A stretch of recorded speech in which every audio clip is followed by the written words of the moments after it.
We're going to move on to does anybody have a motion to approve the consent agenda? Mr. Chair, I move to approve the consent agenda as presented. Thank you, Ms. Wheatley. Do we have a second? I'll second. Thank you, Ms. Statler. We have a first and a second. All in favor, say aye. Aye. Any opposed? Very good. And I have going to go back real quick because I missed something. On the agenda under the public forum, they received the notice of public comments. I can do this legally, right, Dr. Jackson? Okay, perfect. All right. The county parents and citizens are invited to submit comments or appear in person in regards to the school system's 2021-2022 budget for the Tuesday, February 4th meeting of the Carteret County Board of Education. Submitted comments will be read by the assistant superintendent during the public comment period of the meeting, where individuals wishing to speak during the public time must sign in 10 minutes prior to the February 4th meeting.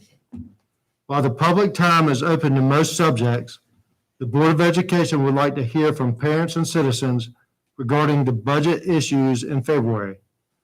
Board members are interested in such issues as what items should be included or excluded, areas where help or positions are needed, or areas where change is needed. So if you're so inclined, please come to that meeting or submit comments. We will now move on to globally competitive students. And this will be Mr. Blair Probst. Okay, I'm back. All right, the board policies that I've presented to you for second read, these are merely policies that came from the School Board Association. They're spring 2020 and fall 2020 update packets. The edits were merely editorial with changes to text or technical changes such as legal references, cross-references, or footnotes. There was really no changes of note to bring to you in the first read, so I really don't have anything to say in the second read. No changes were made since the policies were presented last month, so present those for your approval. Perfect. So does anybody want to make a motion to approve the second read? So move. Reverend Goodwin has made a motion. Do I have a second? I'll second. Ms. Chadwick has made the second. All in favor, say aye. Aye. Any opposed? Very good. Good job, Blair. Thank you. In regards to policies for first read, it's really just a hodgepodge from the fall 2019, spring 2020, and fall 2020 update packets. They reflect changes from state board policy and federal legislation. There was not a whole lot of content that really to bring to your attention, except for some of these policies have some temporary edits that add in implementation of safety protocols that we are using during the pandemic. So you will see in those policies that there may be a temporary note that says this is a temporary change to the policy. There were two changes to policies for pretty much permanent reasons, but due to the pandemics. And those two policies were really in regards to school safety and employee use of social media, staff student relations and employee use of social media. And within those policies, we have to require a school system approved video conferencing platform. So that was in there. So that's the only things I wanted to bring to your attention. I know Mr. Whitford sent me an email today or a couple emails today about some of these policies. So they may change. I didn't get a chance to look at those emails, but they may change. These policies may change coming to you at the second read. I'll be sure to highlight those changes. Perfect. Thank you. Thank you. Again, moving right along, we will consider budget revision number 5 for 2020-2021 with Miss Kathy Carswell.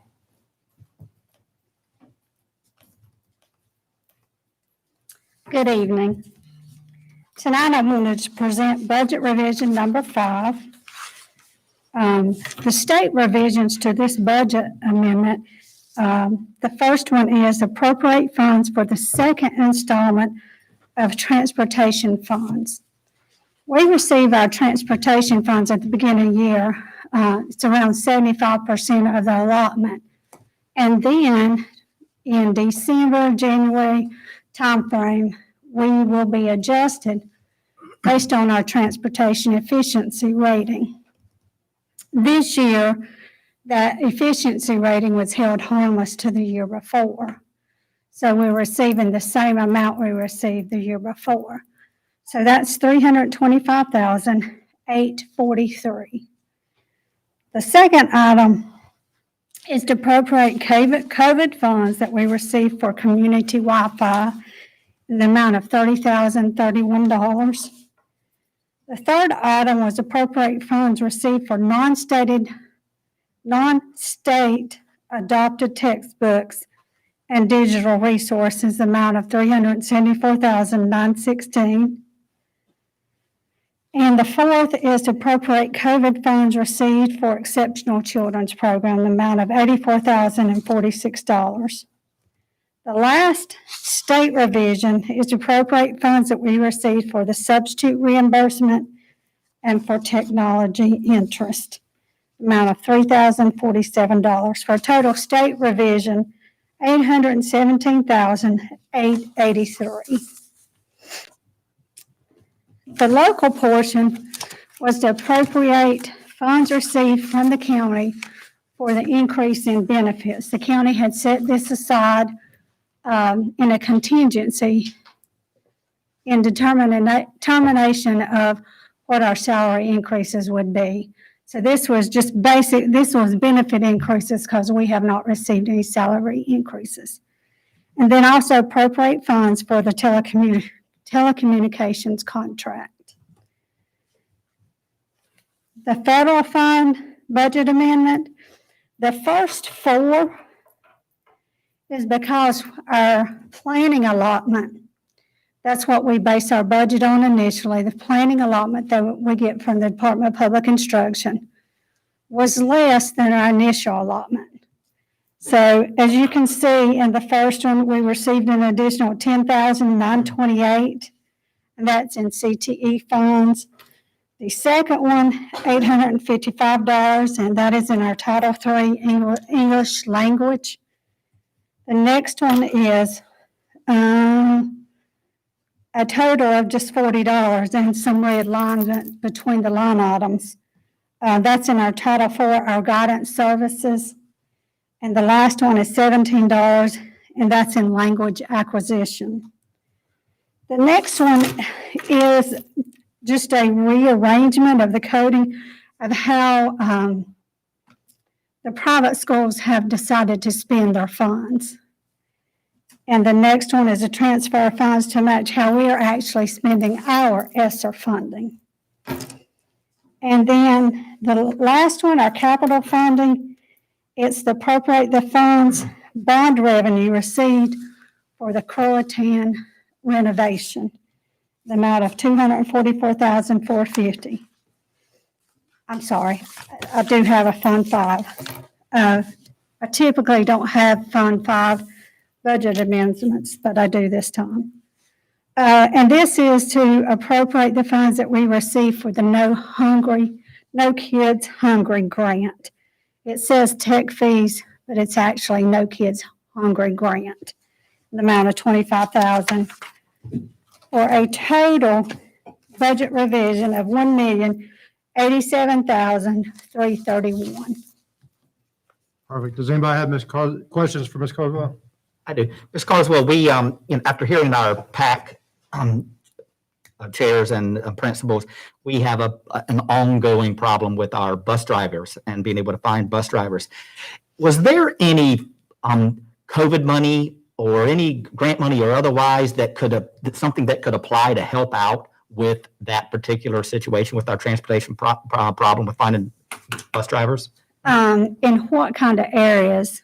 I know that we've had this problem anyway, and I know that COVID has added to the problem. So I know we've received a certain amount of federal money and otherwise to help with certain COVID-related needs. And I didn't know if there was any possibility that any of that type of money might be able to be applied to Like incentivize, is that what you're saying? something like that.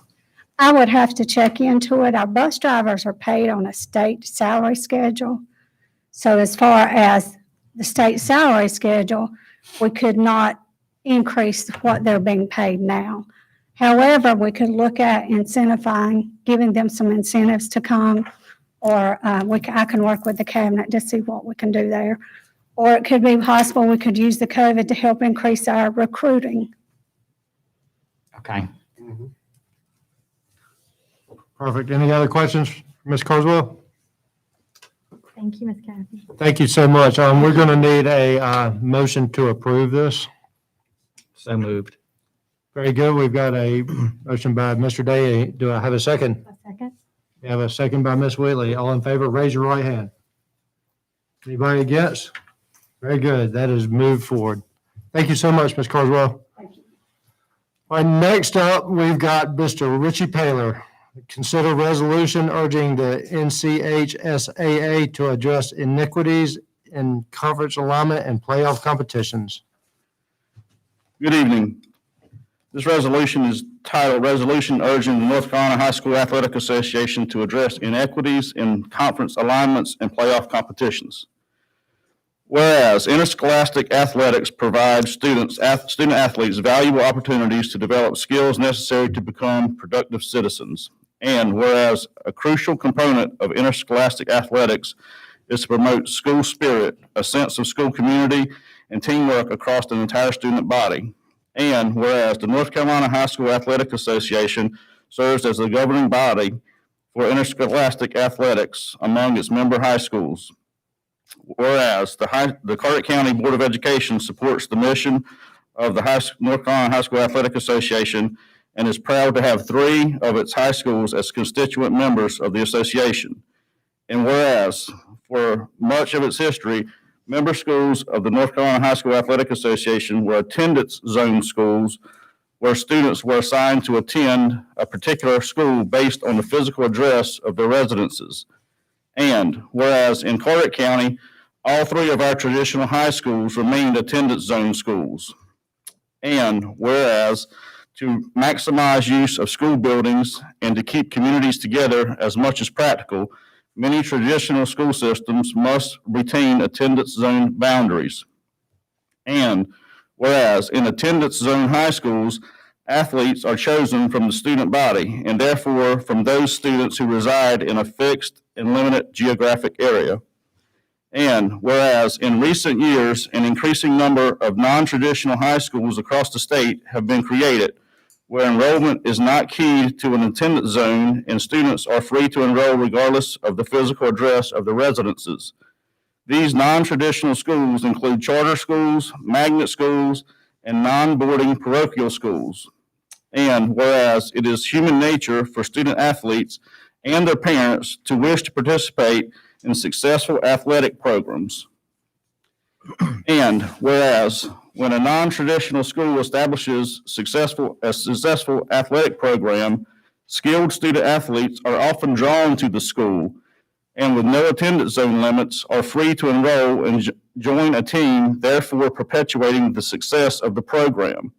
And whereas those skilled student athletes are often leaving traditional attendance zone schools, thereby reducing the talent at such schools. And whereas this situation is repeating itself across the state, and non-traditional schools are building enhanced athletic programs with distinct advantage in athletic competition. And whereas the North Carolina High School Athletic Association accepts non-traditional schools as members and assigns such schools to athletic conferences largely based on student body population. And whereas the majority of non-traditional high schools have relatively small student bodies and are therefore placed in the 1A and 2A athletic conferences. And whereas this gives the non-traditional schools a distinct advantage in the small school conferences. And whereas for playoffs and state championships, this advantage is perpetuated and traditional attendance zone schools who are competitive against other traditional schools find it increasingly difficult to compete in regional playoffs and for state championships against non-traditional schools who have no attendance zone limits. And whereas this advantage is perceived as being and is fundamentally unfair. And whereas this advantage undermines many of the core values shared by the Carteret County Board of Education and the North Carolina High School Athletic Association, particularly sportsmanship, integrity, fair play, respect, equity, and fair competition. And whereas the North Carolina High School Athletic Association's proposed 2021 through 2025 realignment plan includes a metric that does not adequately take into account the advantages non-traditional schools have, particularly those in populated or urban areas, by being free of attendance zone boundaries. Now, therefore, be it resolved by the Carteret County Board of Education as follows. The North Carolina High School Athletic Association is urged to develop and implement additional criteria in their 2021 through 2025 realignment plan to eliminate the unfair advantage charter schools, magnet schools, and non-boarding parochial schools have at the conference level by being unfettered with attendance zone boundaries, and to develop and implement additional criteria for playoffs and state championships so that traditional attendance zone schools have a fair and equitable chance in competition. This will be adopted on the 5th day of January 2021 by the Carteret County Board of Education and signed by the chairman, Mr. Clark Jenkins. Thank you, Richie. I will need a motion to consider this resolution. Does anybody want to make a motion? I will make that motion. Ms. Wheatley makes a motion. Do I have a second? I've got a question. Okay. This seems to be lining up our problem with charter schools coming and playing against East Carteret being a 1A school. But we've also got the problem of being moved up to the 2A school. So are we not touching on that in this resolution, or? Thank you for the question, Ms. Chadwick. Thank you, Mr. Chair. In this resolution, the resolution is focused on the charter schools and the non-traditional schools and the parochial schools. Mhm. For the classification from 1A to 2A, there's actually 3 separate iterations of the plan that will come out before it's considered by the North Carolina High School Athletic Association Board of Directors. Mhm. East Carteret is currently working on their comments. They've actually been working on it over the holidays, had the opportunity to see I think that we're up to the 3rd or 4th draft today. And so they'll be submitting those comments to the realignment committee. Those are due by Friday, and those will go forward. We had a conference call with the superintendents in the region with the chair of the realignment committee today. And so the superintendents from across the region were able to express issues that various schools across our region, Region 2, had. And I had the opportunity to share directly with the chair our concerns related to East Carteret, particularly from the comments that were derived by the principal, the athletic director, and the coaches. Thank you. Yes, ma'am. I have a second by Reverend Goodwin. All in favor, raise your right hand. Any opposed? Very good. This resolution has passed. I appreciate it, Richie, and you're still up there, buddy. Facility support operations update. Yes, sir. So the last meeting, I reported that the West Carteret athletic building they were going to start on that HVAC system, and that has been completed over the winter break. So that is done. So now all 3 of our athletic buildings at our high schools have heating and air. And the other project, I told you that we were hoping that the White Oak Elementary School cafeteria air conditioning system would be delivered and installed over the holiday break. And unfortunately, that did not happen. We were promised that it will be here this Friday, and thankfully, the kids aren't in school still. So the plan is that it will arrive on site Friday, placed on the roof with a crane. And then on Tuesday, they hope to swap out the units and have it up and running by the end of next week. Perfect. Any questions for Mr. Paylor? Very good. Thank you so much. Next up is Dr. Jackson with some comments. Good evening again, board members. As this is School Board Appreciation Month, I do want to begin my comments this evening by again thanking you for your service. In this moment, you are being grappled with issues no one could have predicted 1 year ago. Throughout the school year, I've been incredibly appreciative of your approach to each decision you have had to make. Thank you for your service to the children and families of Carteret County. I'm extremely grateful to have had the honor of witnessing the amazing generosity of students, staff, board members, and community members in gathering together before the holidays to distribute over 7,500 meals to Carteret families. This giving of time, talent, and treasures to others was representative of what I've come to know as the heart of Carteret County. Nutrition is vital for learning, and we are grateful to be able to again utilize the yellow school buses beginning tomorrow for the next week and a half to distribute meals each day, daily, to students that signed up to receive them. I appreciate all the planning that has taken place to make this happen for our children. Each day, students will receive via yellow bus lunch and breakfast for the next day. On Fridays, they'll receive meals for the weekend. As it stands now, there are a total of 1,550 daily meals, that's half breakfast, half lunch, to be distributed. If a family did not sign up for meal delivery, I'd like to encourage them to call their school, and we will still accept late sign-ups. I'm happy to share with the board that the school system to date has received almost $200,000 in grant funding from nonprofits this year. This does not include the smaller grants that have been received at the school level. The grants include $107,500 in funding from the Big Rock, $14,000 from the Carteret Community Foundation, $14,775 in Bright Idea grants to teachers, $45,000 from No Kid Hungry, $4,000 from the Dairy Alliance. I want to thank these nonprofit organizations for providing these opportunities for funding, and to our staff members who've worked hard pursuing these grants and writing these applications. In addition, this year, the school system received $132,000 in school resource officer grants. We learned over the holidays that our school system was one of 5 school systems in the state selected to receive $10 million from the Needs-Based Public School Capital Fund. This funding was a wonderful and is a wonderful holiday gift. It will help tremendously with the cost of the bond projects. I'm extremely appreciative of Ms. Nance and Mr. Paler for their work on this application, as well as all of those who helped them. I'm happy to share with you that we are expecting to host approximately 30 new substitute teachers next week for orientation. This number could be going out as we've sent out invitations to 81 people who've indicated an interest in substituting for the school system. Additionally, we will be reviewing our substitute recruiting and onboarding processes to look for opportunities to increase the efficiency of the process.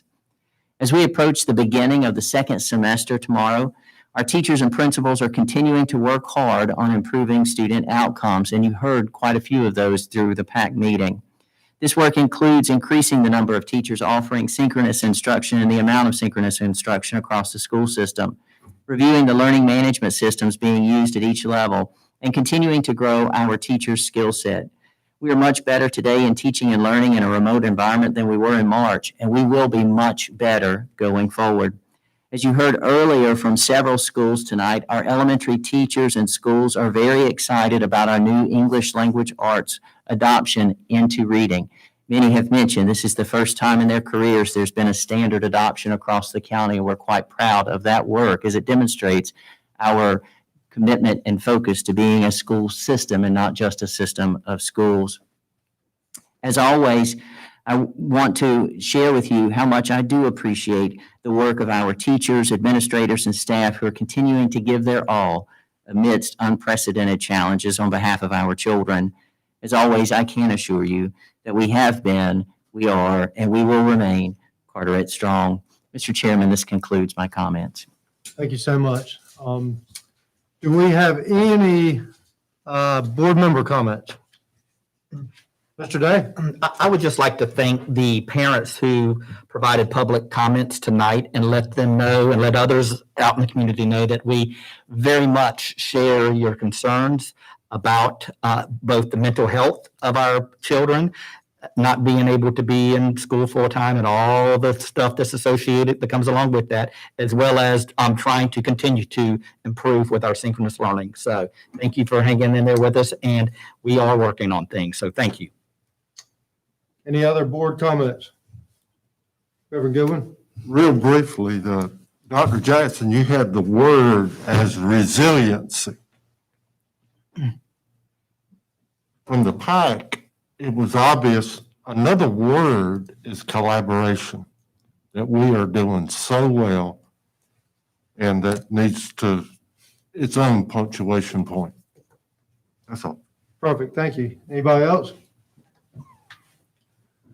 Okay, I guess last but not least is myself. I'm going to, so I want to thank everybody as well. I want to thank the PAC leaders, the principals, the parents especially who are struggling through this.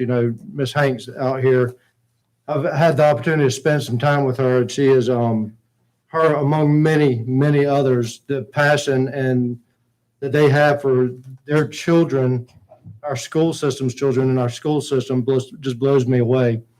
I explained to her that there's so much going on behind the scenes that a lot of people don't get to see, but everybody on this board is trying their hardest. Two things I'll take away. The General Assembly had a meeting at the end of the year where they got a state of North Carolina's education. And two things that I walked away from hearing, and I could be off a little bit, but this is generally 46% of every 3rd to 12th grader was failing one class in the state of North Carolina. That's one thing I heard that really resonated with me. Another thing I heard was that 50,000 kids last semester in the state of North Carolina did not show up, could not be found, had no idea what happened to them. That's what's happening in our state. And I don't know that we are balancing what needs to be done well enough sometimes. So I'm going to ask everybody here to think outside the box. And if you walk into a wall and a little hurdle, step higher, climb a little bit harder. And it is for the kids. Dr. Brooks just said, let's make student-centered decisions. Let's make student-centered decisions. And I appreciate y'all. Thank you. With that said, I need a motion to close this meeting. So moved. Mr. Day makes a motion. Do I have a second? Second. Ms. Chadwick, all in favor, raise your right hand. Thank you. Meeting adjourned. I'll hit that thing.